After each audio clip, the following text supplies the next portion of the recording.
I spent a decade treating my backyard like a job. A bad one. Every spring, same routine. Dig, buy, plant, watch it wilt, throw it away. I was exhausted, and honestly, I was doing the whole thing wrong. So here's a question for you. What if the secret to a thriving garden isn't how hard you work at it? What if it's actually about what you stop doing? Because today, I want to show you why I quit annuals for good. I'll walk you through the perennial plants doing all the heavy lifting for me now. And by the end of this, you'll know how to turn your own backyard into something that just comes back. Every year, on its own. Okay, let's get into it. For years, I never even questioned it. Every April, same thing. Drive to the garden center, load up the cart with petunias, marigolds, whatever was on sale, come home, dig, plant, water, and for about 3 weeks in July, it actually looked incredible. Then the heat hit, or a storm rolled through, and suddenly I'm out there every evening, deadheading, propping stems back up, babying plants that were already halfway to dead. October comes. First frost hits, everything's gone. So I rip it all out, toss it in the compost bin, and here's the part that gets me. Next spring, I did the exact same thing again. Like it was normal. Like that's just what gardening is. But somewhere around year 8, I actually stopped and did the math. Real money, every single spring, on plants that were basically designed to die within one season. Not by accident either. A lot of these annuals are bred for one big flashy bloom, and that's it. Nothing after. So it's not really a plant problem, it's a business model, and for 8 years I was funding it, one exhausted weekend at a time. That's what got me thinking about my grandmother's garden. She never bought a flat of annuals. Not once. She had the same peonies for 40 years, same daylilies coming back every June like clockwork, and she barely touched them. A rhubarb patch older than I am. She wasn't fighting her garden every single season. She wasn't starting from zero every April. She was working with something that already knew how to grow. And that's the real shift I want to walk you through today. I want to be straight with you here. This isn't just about saving money or saving time. Although, yeah, you'll save plenty of both. This is about getting off that yearly treadmill completely. Buy it, plant it, toss it, repeat. Instead, you build something that actually gets better every year, instead of restarting from nothing. Something that rewards the work you put in years ago, instead of erasing it every winter. So here's exactly what changed everything for me. It starts with 3 plants. And once these are in the ground, they do more work than I ever will again. Okay, so what actually replaced my annuals? And I'll keep this simple, because you don't need 50 different plants to make this work. You need a handful. Ones that can hold their own. I built my whole shift around 3. And I didn't pick these randomly. Each one solves a specific problem the annuals were causing in the first place. First one. The workhorse of the whole garden. The daylily. And look, I know, daylilies sound almost boring at this point. Everybody's grandmother had them. But that's exactly the point. They're boring because they're bulletproof. Once they're established, they come back every single year. They choke out weeds on their own.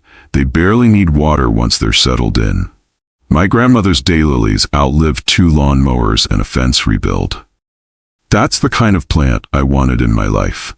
No fertilizer schedule, no staking, no babysitting. You plant it once, and it just shows up every June like it's got somewhere to be. Second one, yarrow. This one's a little more ancestral, honestly. People have used it for centuries, not just because it looks good, but because it's tough as nails. It actually improves the soil around it as it grows. Handles drought, handles bad soil, and it comes back thicker every year, not thinner. It's basically the opposite of an annual in every way. A marigold takes from the soil and gives you 6 weeks of color. Yarrow's root system is out there breaking up clay, pulling nutrients up from places shallow-rooted plants can't even reach. Third one, a ground cover. Something like creeping thyme or sedum, depending on your climate. This is the plant that does the job I used to do with mulch and constant weeding. It spreads low and tight across the soil, crowds out anything trying to sneak in, holds moisture underneath it so I'm not out there with a hose every single evening in July. And some varieties actually smell incredible when you brush past them. Nobody warns you about that part. It's a nice bonus. Here's the thing about all three of these. None of them are exotic. None of them are hard to find. You can grab all three at almost any nursery for less than one flat of annuals costs you. The difference isn't the plant, it's the mindset behind it. These aren't decorations you replace every season. They're infrastructure. You build it once, and it just keeps paying you back. And once that clicked for me, the actual work in front of me got obvious fast. I didn't need to shop more.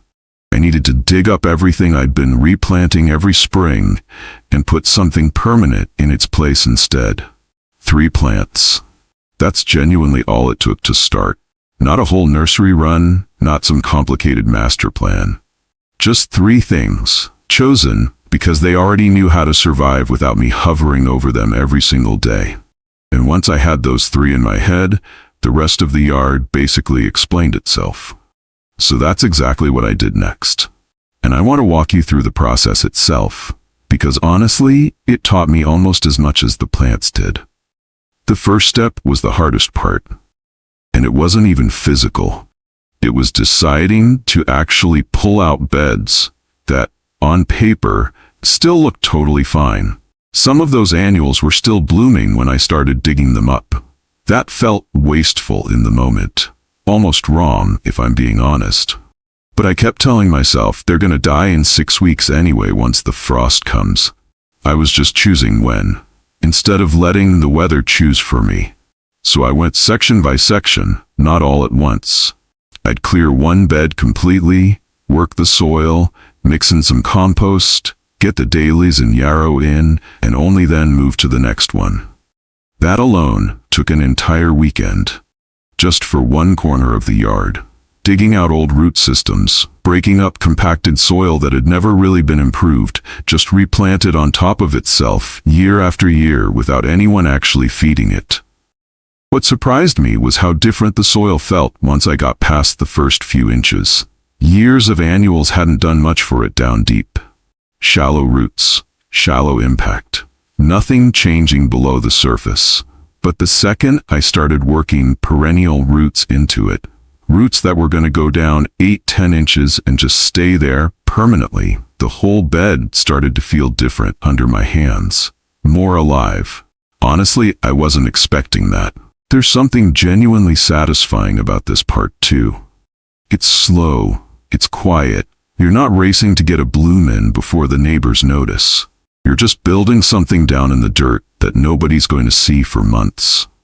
Some evenings, I'd work for an hour and barely make a visible dent. And it didn't bother me. Not the way garden work used to. Because for the first time, I wasn't doing this to keep something alive short term. I was doing it so I'd never have to do this particular job again. And here's something I didn't expect going in. I actually learned more just by slowing down. With annuals, I'd plant and move on immediately. Next tray, next section, done. No reason to pay attention to any one plant because none of them were sticking around long enough to matter. But with perennials, I found myself actually studying every hole I dug, checking the drainage, noticing which corners of the yard got sun until 2 in the afternoon, and which ones stayed shaded most of the morning. I was gardening the way my grandmother did, paying attention to the land itself instead of just filling space with color. By the end of that first month, one whole side of my yard had gone from a bed I refilled every single spring to a bed I might never have to touch again the same way. And that's exactly when things got interesting, because that's exactly when it started going wrong. It started with the yarrow, of all things. The plant I was most confident about. About 3 weeks after I put it in, I noticed the leaves going yellow at the base. Figured it was just adjusting to being transplanted. So I did what I always used to do with annuals when something looked off. I gave it more water, every day, sometimes twice. That was the mistake. Yarrow actually wants dry soil, lean soil. closer to what it gets growing wild on a hillside, and I was drowning it. Drowning a plant that was built to survive drought, because I was still thinking like an annual gardener. Within 2 weeks, half that section had root rot. The daylilies next to it started struggling, too, sitting in soil that just wouldn't drain. I remember standing out there one evening, looking at a bed I'd spent an entire weekend building, watching it turn brown, and genuinely thinking, maybe I'm just not cut out for this. Maybe the old way was easier for a reason. But then I looked closer at what was actually happening, and that's when it clicked.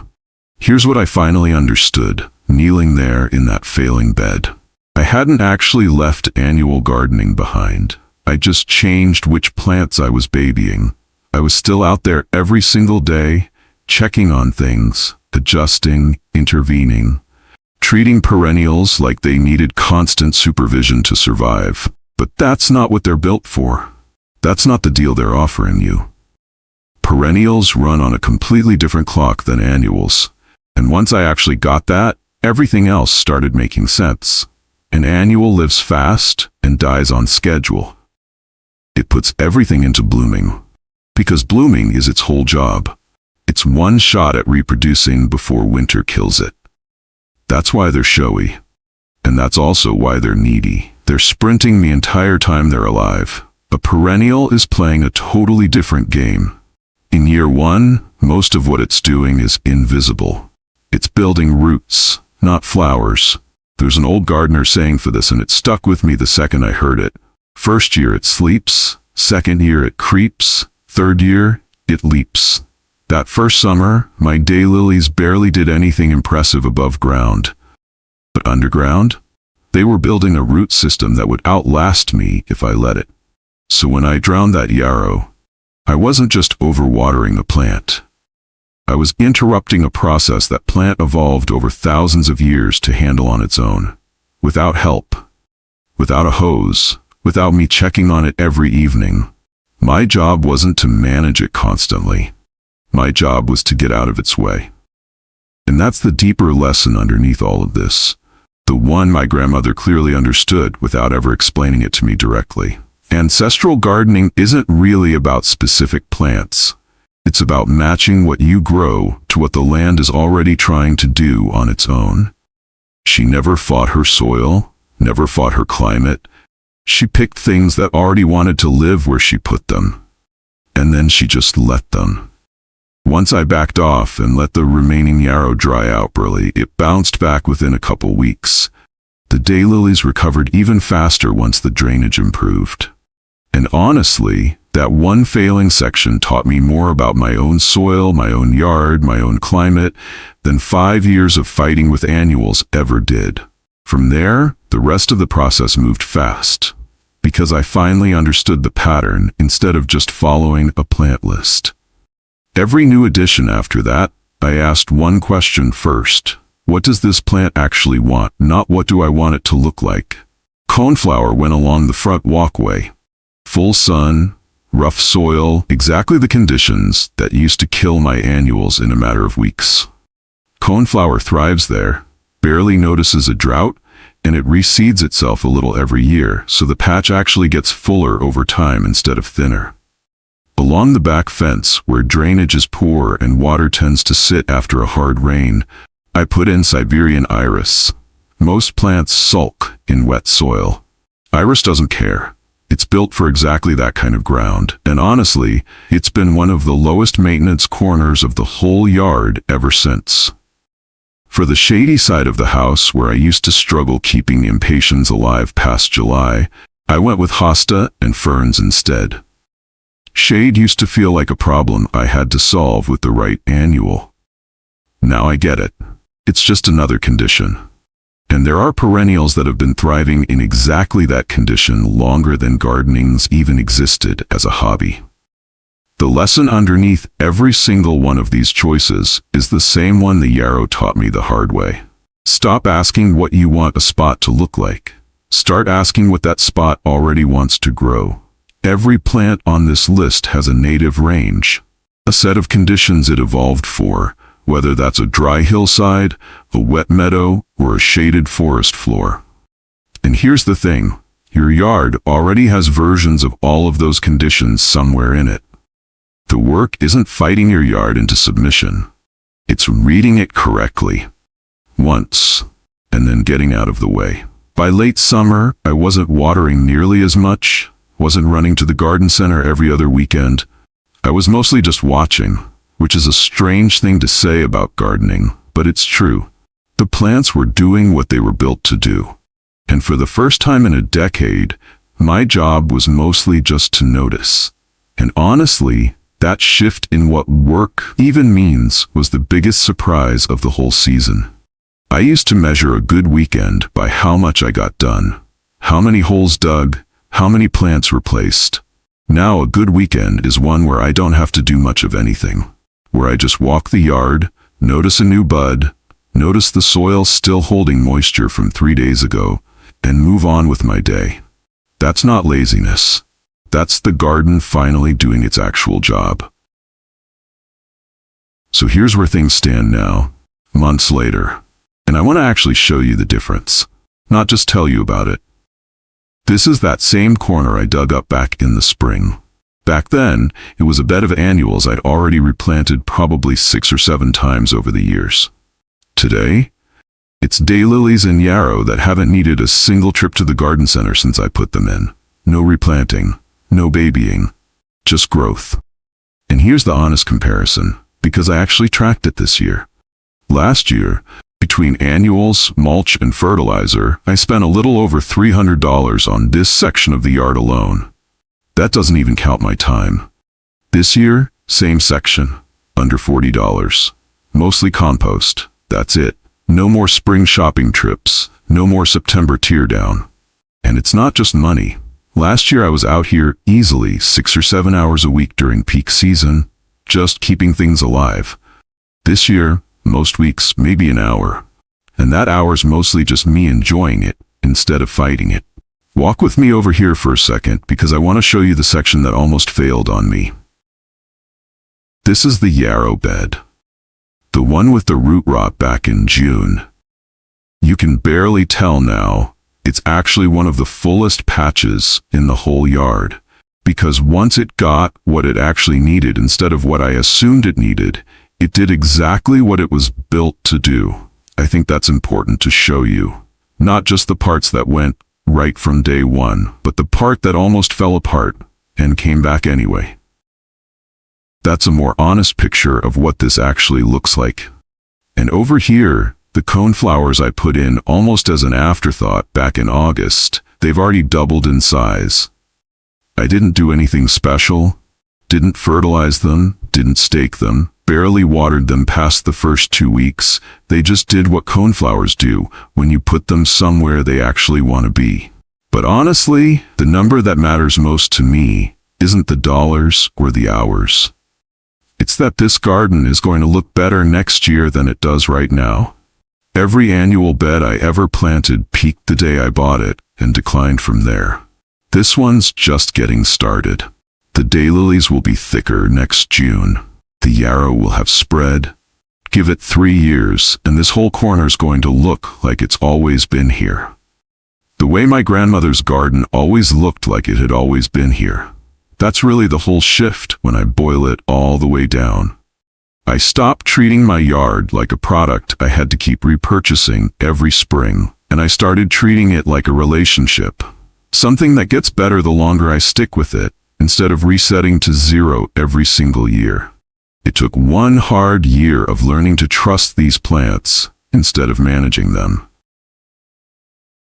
And now, I genuinely don't think I'll ever go back to an annual bed again. If any part of this resonated with you, if you're tired of the constant buying and tossing and starting over, I'd genuinely love for you to stick around.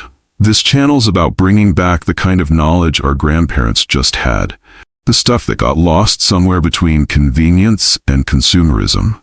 We're not chasing trends here, we're relearning things that already worked. So if that's something you want more of in your life, hit subscribe, and I'll see you in the next one, where we're going even deeper into building soil that actually feeds itself. Bring a shovel. You're going to want to get your hands dirty for that one too.